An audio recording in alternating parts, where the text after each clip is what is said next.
அம்மா வாங்க, அப்பா வாங்க அப்படின்னு சொல்லி கதவு தட்டினதுக்கு அப்புறம் வந்து ஒரு ஒரு யதார்த்தமான ஒரு களமா தான் இதுக்கு முன்னாடி இருந்தது. ஆனா இப்போ களம் அப்படி இல்லை. இந்த திராவிட ஆட்சியில இது வரைக்கும் நம்ம கண்ணு முன்னாடி பார்த்தது. ஆனா இப்ப அப்படி இல்லை. என் மக்கள் வந்து எங்க கிட்ட கொடுக்குறாங்க.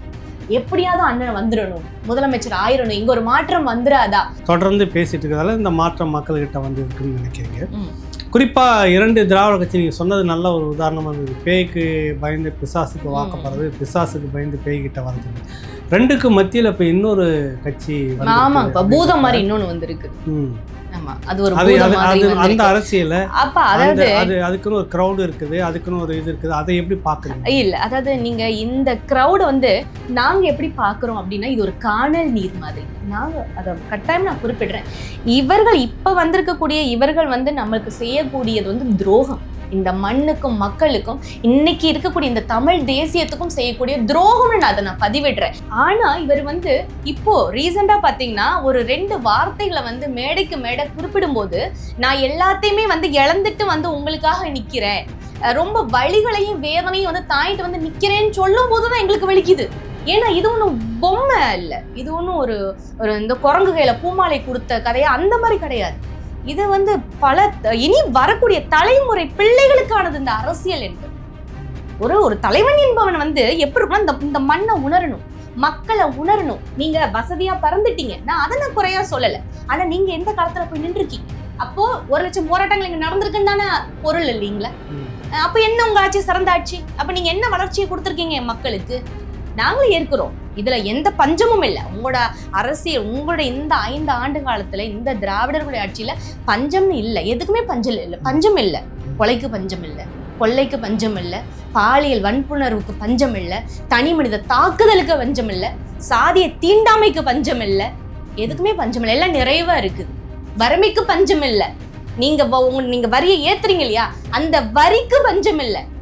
கனிம வள கொள்ளைக்கு பஞ்சம் இல்லை. இங்க எதுக்குமே பஞ்சம் இல்லை, எல்லாம் நிறைவா இருக்கு. நாங்க ஏத்துக்கிறோம். வாக்குக்கானவர்கள் அல்ல, அவர்களுடைய வாழ்க்கைக்கானவர்கள். எம் மக்கள் வந்து பாத்தீங்கன்னா ஒரு புரிதலோட, எங்களுக்கு நாம் தமிழர் கட்சிக்கு ஓட்டு போடக்கூடிய நபர்கள் பாத்தீங்கன்னா ஒரு புரிதலோட ஓட்டு போடணும். அது நீங்க உலகத்துல நடக்கக்கூடிய பிரச்சனைக்கு வேறு தேடி போனீங்கன்னா அமெரிக்கால இருக்கும், இங்க இருக்கக்கூடிய பிரச்சனைக்கு வேறு தேடி போனீங்கன்னா அது கலைஞரோட காலடியில இருக்கும். இங்க நடக்கிறது அறியாமைக்கு எதிரான போர். என் மக்கள் அறியாமையில இருக்காங்க. இன்னைக்கு அந்த போர் தான் இன்னைக்கு தலைமை ஏற்று எங்களோட அண்ணன் நம்ம சீமான் அவர்கள் செஞ்சிட்டு இருக்காங்க.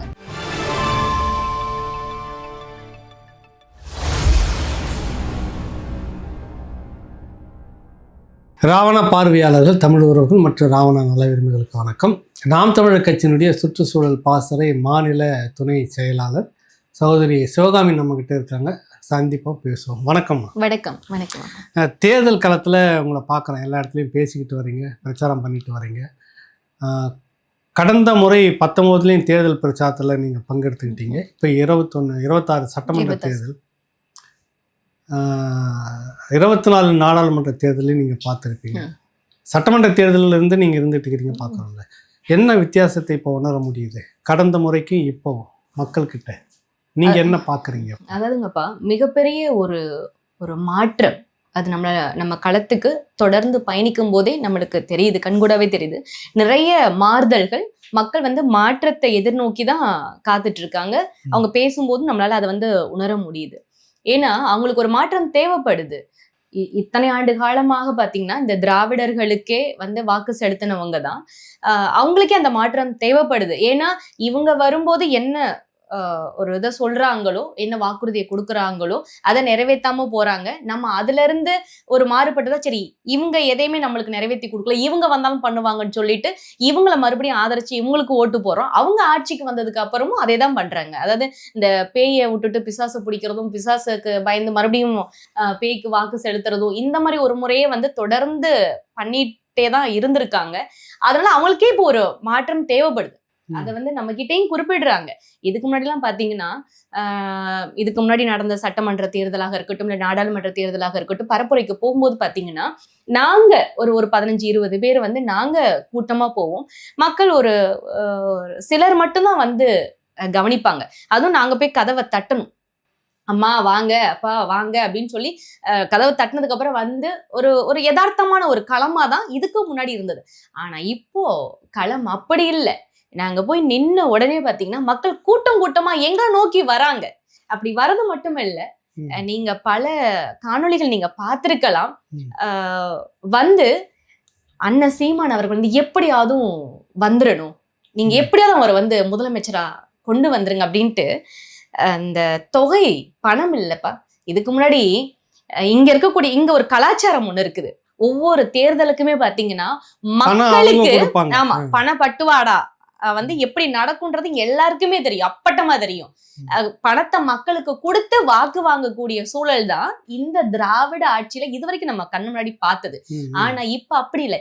என் மக்கள் வந்து எங்க கிட்ட கொடுக்குறாங்க, எப்படியாவது அண்ணன் வந்துடணும், முதலமைச்சர் ஆயிரணும், இங்க ஒரு மாற்றம் வந்துடாதா, வரக்கூடிய தலைமுறை பிள்ளைங்க வந்து ஒரு நல்ல ஒரு வாழ்வாதாரத்தை அவங்களுக்கு கொடுத்துட மாட்டோமா அப்படின்னு இப்ப மக்கள் பாத்தீங்கன்னா அவங்களே வந்து எங்களுக்கு அந்த பணத்தை அவங்களே கொடுக்குறாங்க. அப்ப இதுவே மிகப்பெரிய மாற்றம் இல்லைங்களா? இது எவ்வளவு பெரிய மாற்றம் இல்லையா? அப்போ மக்கள் வந்து ஒரு மாற்றத்தை நோக்கி ஒரு புரட்சிக்கு தயாராயிட்டாங்க.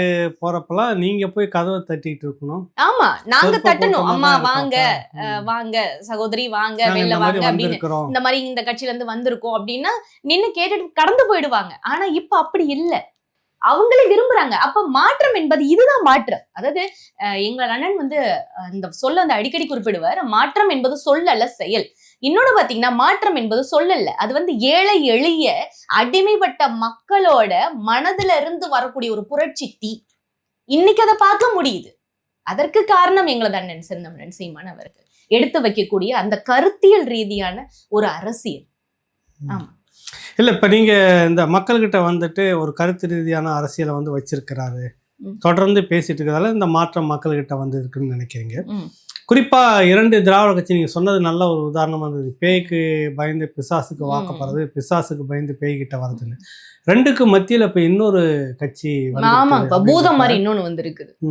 ஆமா, அது ஒரு அந்த அரசியல அப்ப அதாவது அதுக்குன்னு ஒரு கிரௌட் இருக்குது, அதுக்குன்னு ஒரு இது இருக்குது. அதை எப்படி பாக்குறீங்க? இல்ல, அதாவது நீங்க இந்த கிரௌட் வந்து நாங்க எப்படி பாக்குறோம் அப்படின்னா இது ஒரு காணல் நீர் மாதிரி, இது நீர்த்து போகக்கூடிய ஒண்ணு. அதாவது இதுக்கு முன்னாடி வந்து ஒரு அந்த திரைத்துறையில இருக்கக்கூடிய பிரபலங்களுக்கு எந்த அளவுக்கு கிரௌட் எல்லாம் வந்துச்சுன்னு நீங்களும் பார்த்திருப்பீங்க. ஐயா கமல் அவர்களாக இருக்கட்டும், சன்னி லியோனா இருக்கட்டும், நீங்க அரசியலுக்கு வராம இருக்கிறவங்களுக்குமே எவ்வளவு கிரௌடு வருதுன்னு நம்மளுக்கு எல்லாருமே தெரியும். சோ அந்த கிரௌடு, அந்த கூட்டத்தை, ஒரு திரை கவர்ச்சிக்கு கூடுற கூட்டத்தை வச்சு நம்ம வந்து வாக்க வந்து மதிப்பிட முடியாதப்பா.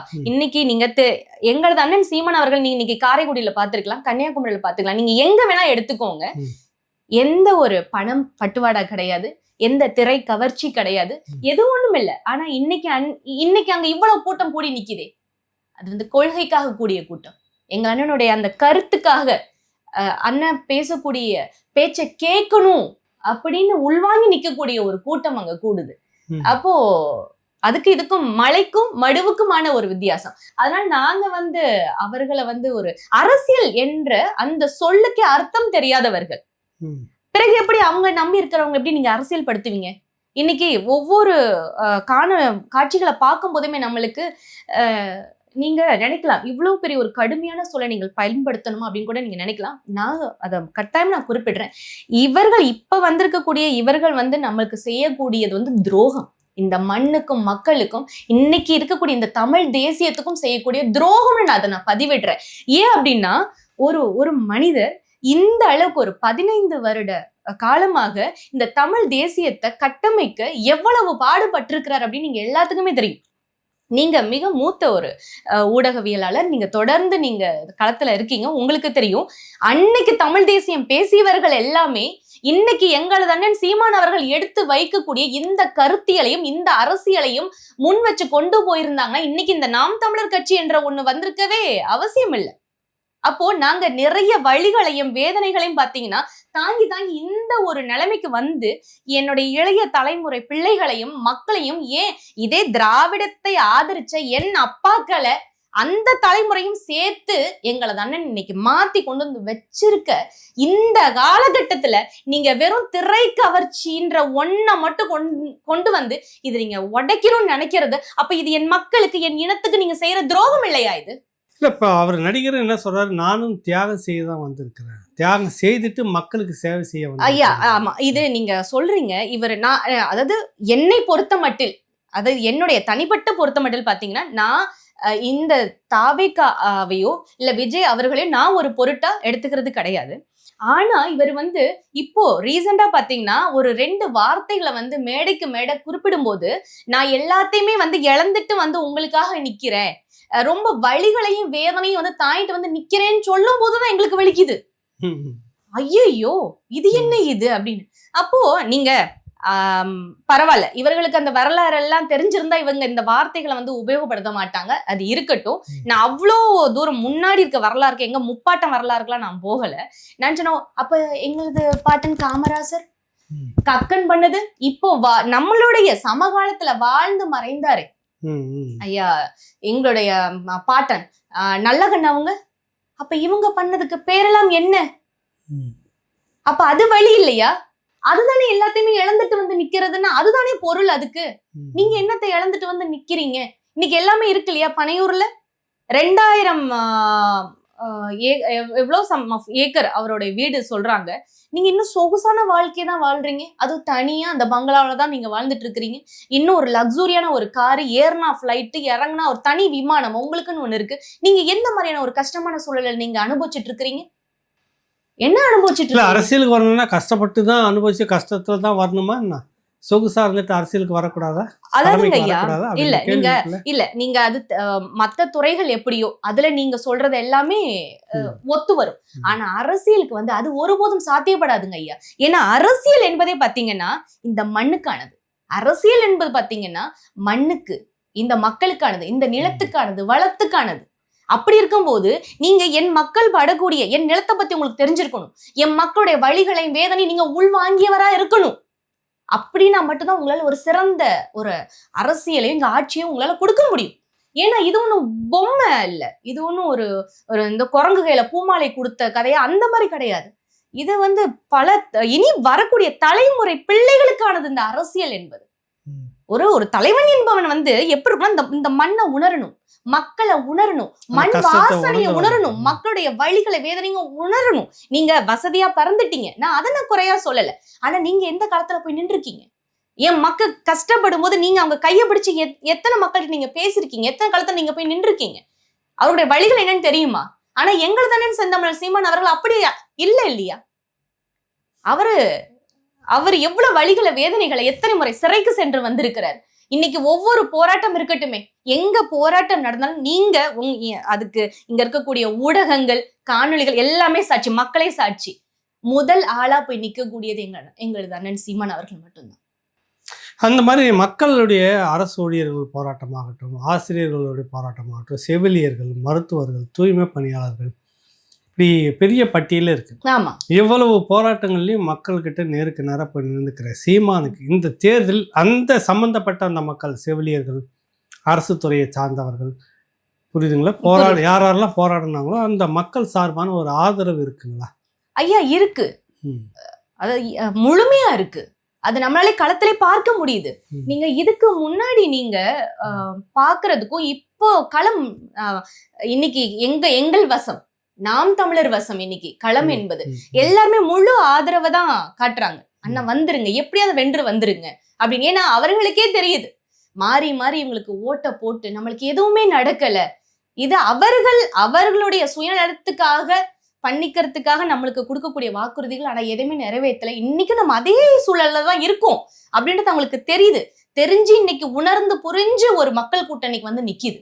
அதனால இது மிகப்பெரிய சாதகம், ஒரு நாம் தமிழருக்கு மிகப்பெரிய ஒரு சாதகமா தான் இருக்கு. மக்கள் ஆதரவு மிகப்பெரிய அளவுல இருக்கு.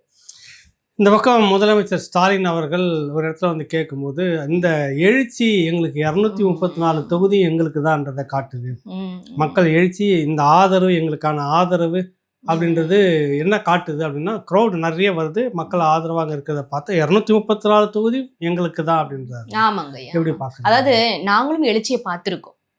இவர்களுடைய ஆட்சியில எந்த அளவுக்கு எழுச்சியா இருந்ததுன்றத நாங்களும் களத்துல இன்னும் பார்த்திருக்கோம். ஆசிரியர்கள் போராட்டத்துல எழுச்சியை பார்த்திருக்கோம், மீனவர்கள் போராட்டம், மாணவர்கள் போராட்டம், மருத்துவர்கள் போராட்டம், ஆசிரியர்கள் போராட்டம், செவிலியர்கள் போராட்டம், எல்லா போராட்டத்திலுமே நாங்களும் அந்த எழுச்சியை பார்த்திருக்கோம். அதனால அதுவே சொல்லும், பதில் சொல்லும். அவங்களுக்கே தெரியும். நான் என்ன சொல்றேன்னா, நீங்க தான் நல்ல ஒரு வளமான ஆட்சியை கொடுத்துட்டோம் நீங்க சொல்றீங்கல்ல, சரி ஏற்கிறேன், அப்புறம் எதற்காக இத்தனை போராட்டம்? நீங்களே சொல்லியிருக்கீங்களே சட்டமன்றத்துல 1 லட்சம் போராட்டங்களுக்கு அனுமதி கொடுக்கப்பட்டிருக்குதுன்னு. இதை தமிழ்நாட்டின் முதலமைச்சர் குறிப்பிட்டிருக்கிறாரு இல்லையா? அப்போ 1 லட்சம் போராட்டங்கள் இங்க நடந்திருக்குன்னு தானே பொருள் இல்லைங்களா? அப்ப என்ன உங்க ஆட்சி சிறந்த ஆட்சி? அப்ப நீங்க என்ன வளர்ச்சியை கொடுத்திருக்கீங்க என் மக்களுக்கு? நாங்களும் ஏற்கிறோம், இதுல எந்த பஞ்சமும் இல்லை. உங்களோட அரசியல், உங்களோட இந்த 5 ஆண்டு காலத்துல இந்த திராவிடர்களுடைய ஆட்சியில பஞ்சம்னு இல்லை, எதுக்குமே பஞ்சம் இல்லை.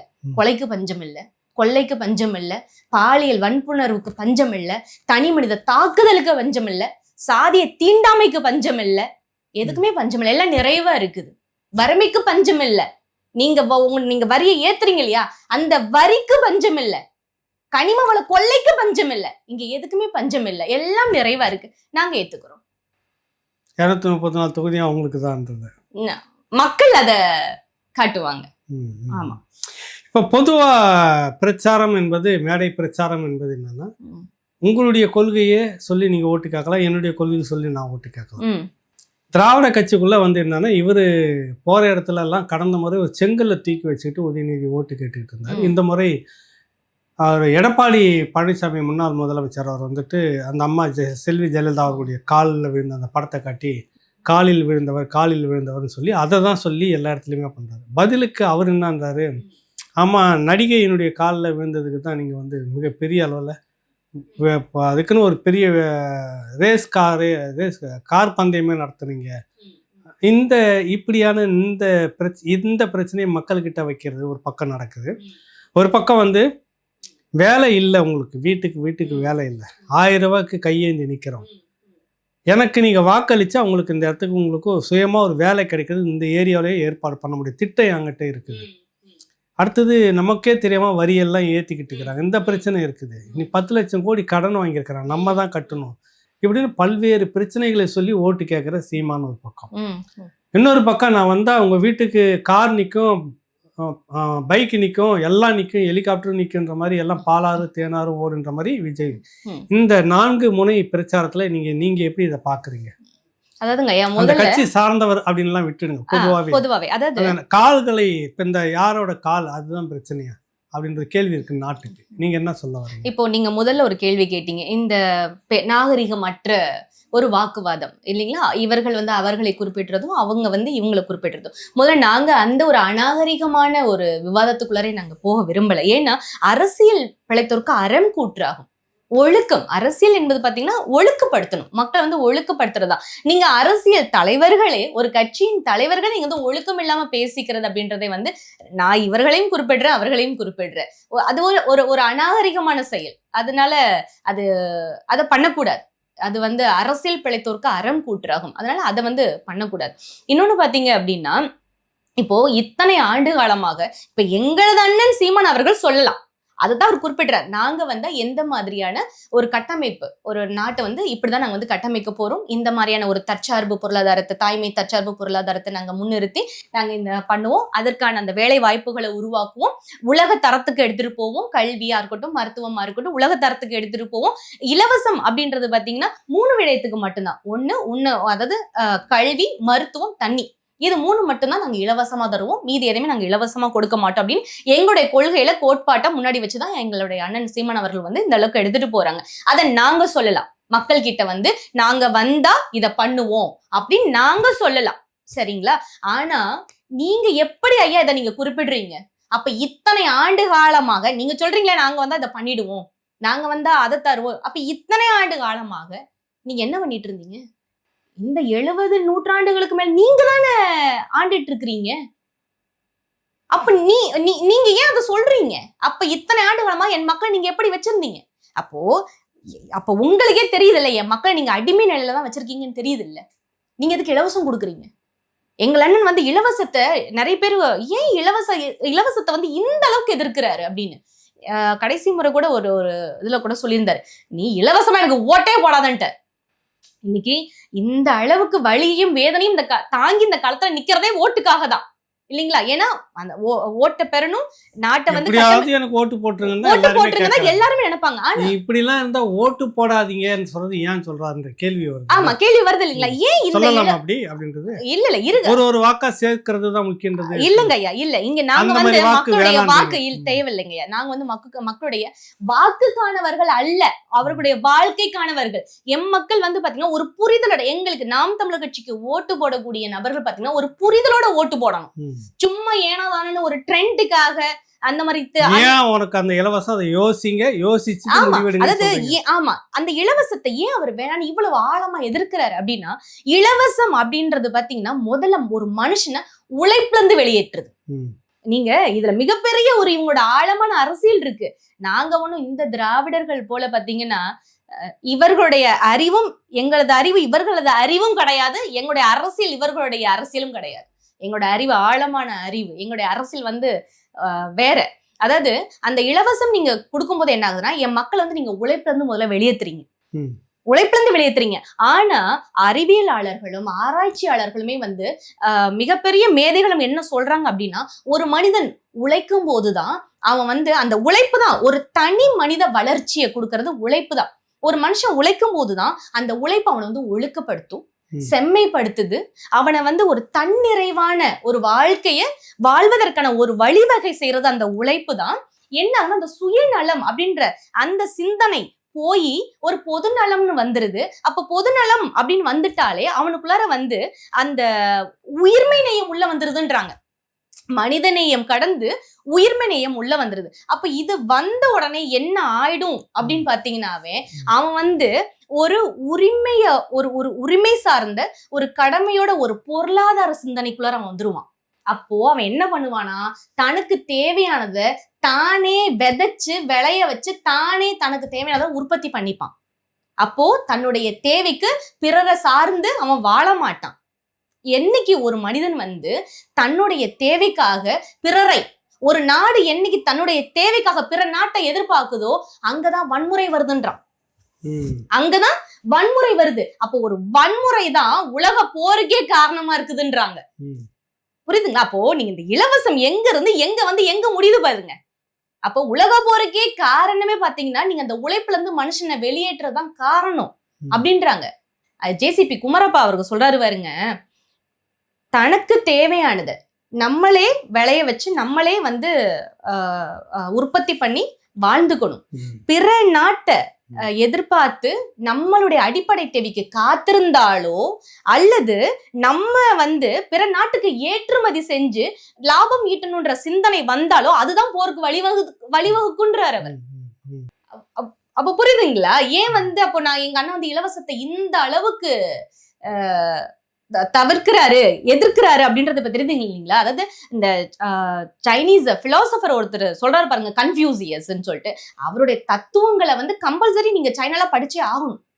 அவ்வளவு பெரிய ஒரு தத்துவ ஞானி, மேதை அவர் சொல்றாரு பாருங்க, எந்த ஒரு நாடு தற்சார்பு பொருளாதாரத்தோட தன்னிறைவோட வாழுதோ அந்த நாடுதான் வல்லமை பொருந்திய நல்ல நாடுன்றார்.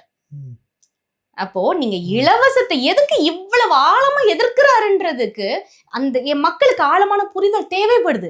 அதற்காக தான் அவர் அப்படி பேசுறாரு. ஆமா, இதுல மிகப்பெரிய அரசியல் இருக்கு. அப்ப நீங்க என்ன பண்றீங்கன்னா, இங்க இவங்க வாழணும், தனிப்பெரும் முதலாளிகள் வாழணும், அதுக்காக நீங்க என்ன பண்றீங்க, இலவசத்தை கொடுத்து என் மக்களை உழைப்பிழந்து வெளியேற்றுறீங்க நீங்க இல்லீங்களா? இன்னைக்கு நீங்க வந்து நீங்க ஒரு நாகப்பட்டினம் எடுத்துக்கோங்கப்பா, அங்க இருக்க அந்த ஜோன் எடுத்துக்கோங்க. அங்க இருக்கக்கூடிய மக்களுக்கு நீங்க அந்த அடிப்படையில நீங்க நீரை வந்து தடை செஞ்சிட்டீங்க. காவிரி நீரை அதுலயும் மிகப்பெரிய அரசியல் இருக்கு.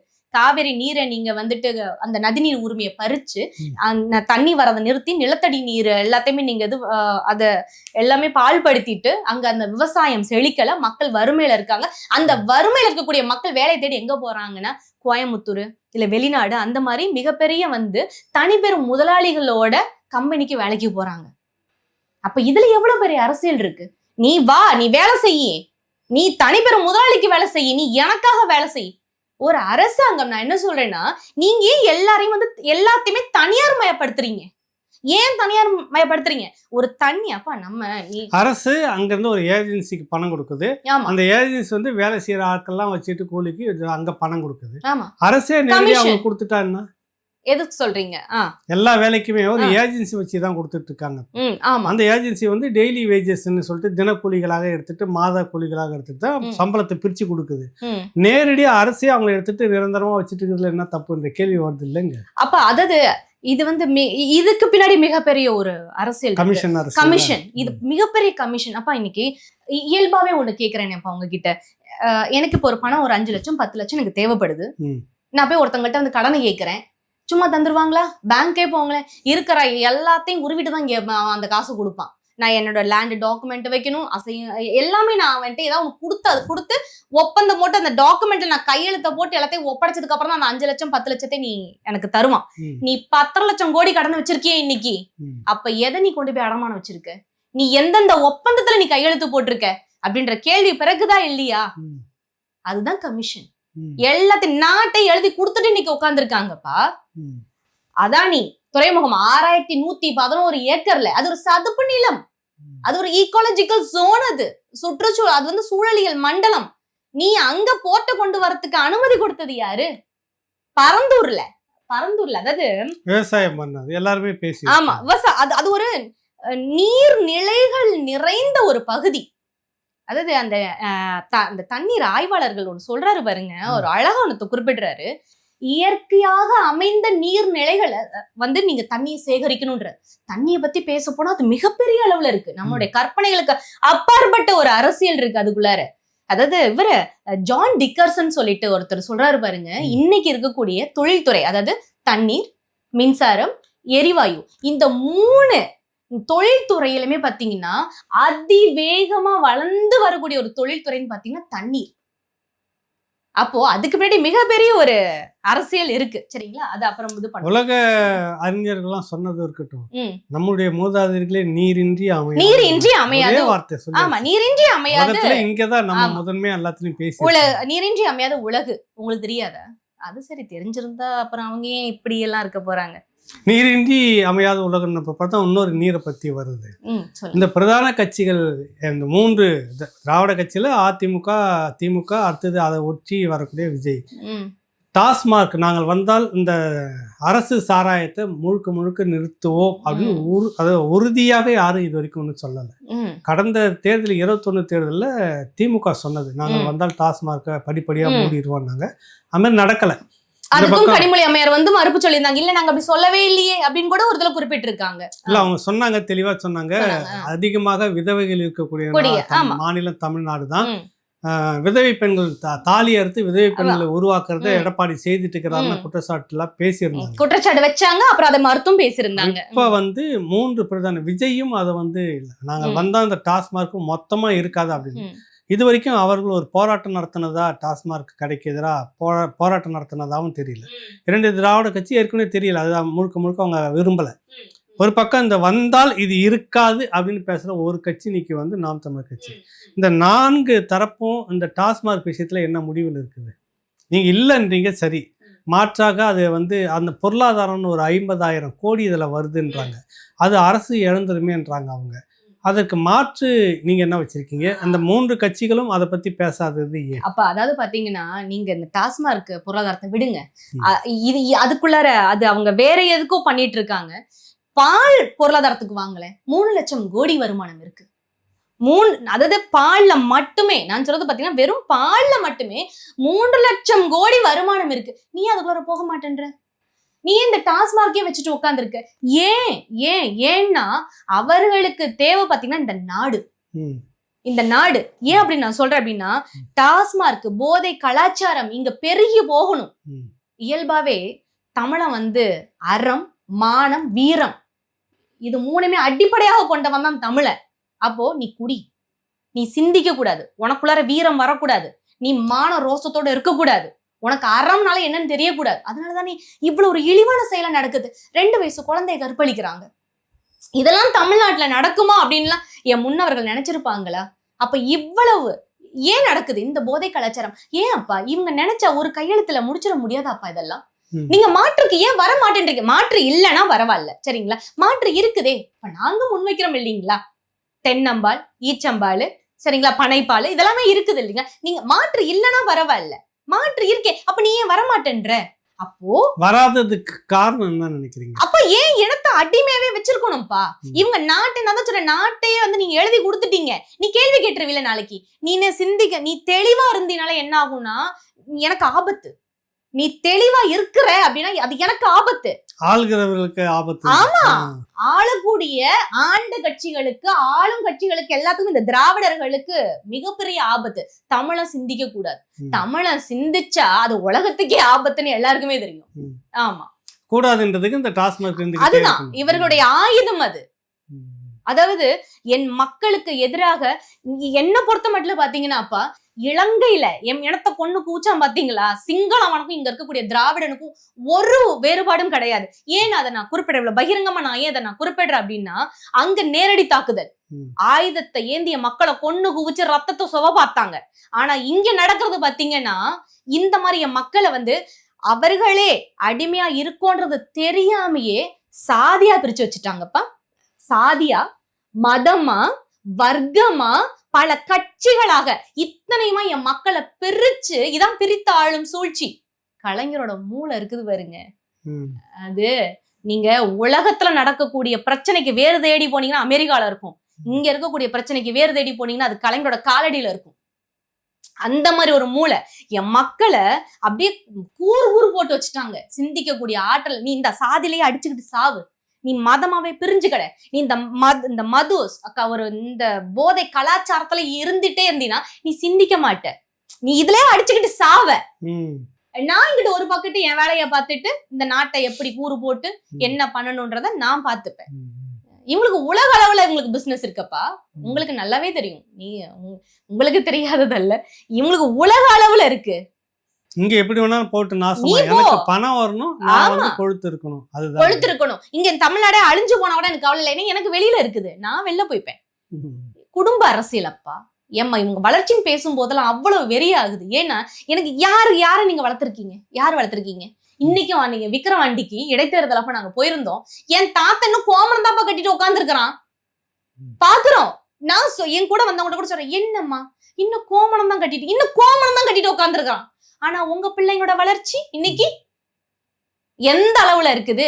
ரெடி கேஷ் போட்டு இன்னைக்கு கார் எடுக்கிற, படம் தயாரிக்கிறாரு. இன்பநிதிக்கு எங்க இருந்து வந்துச்சு? நீங்க எந்த காடு, நீங்க எந்த காட்டுக்கு போனீங்க, எந்த கதிர அறுத்தீங்க, நீங்க என்ன பண்ணீங்க, நீங்க என்ன உழைச்சீங்க, உங்களுக்கு எது காசு, உங்க பிள்ளைக்கு எது காசு சொல்லுங்க. 700 கோடி 800 கோடின்னு படம் எடுக்கிறீங்க, ஏது காசு? இன்னைக்கு எவ்வளவு கஷ்டப்படுதே. அப்போ என் மக்களை எப்படி, உங்களுக்கு புரியுதாப்பா எப்படி நம்மள வச்சிருக்காங்கன்னு, என் மக்களை எப்படி வச்சிருக்காங்கன்னு? இந்த நிலையில மக்களை இப்படி வச்சிருக்கிற நிலையில மாற்று நீங்க இறுதியா என்ன சொல்லி முடிக்கிறீங்க?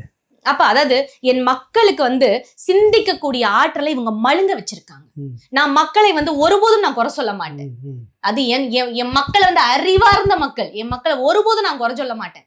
இன்னைக்கு என் மக்களுக்கு ஒரு விழிப்புணர்வு தேவைப்படுது, ஒரு புரிதல் தேவைப்படுது. இது வந்து அறியாமை, இங்க நடக்கிறது வந்து அறியாமைக்கு எதிரான போர். இங்க நடக்கிறது அறியாமைக்கு எதிரான போர். என் மக்கள் அறியாமையில இருக்காங்க. இன்னைக்கு அந்த போரை தான் இன்னைக்கு தலைமை ஏற்று எங்களது அண்ணன் செந்தமிழன் சீமான் அவர்கள் செஞ்சிட்டு இருக்காங்க. இது வென்றே தீரும். நல்லது. அதாவதுப்பா இதெல்லாம் வந்து காணல் நீர். இடை வந்த திராவிடத்தை வந்து பாத்தீங்கன்னா ஆணி வேற அறுக்காம விட மாட்டோம். ஏன்னா என் இனத்தை கொண்டு நாசம் பண்ணது இந்த இடை வந்த திராவிடம்.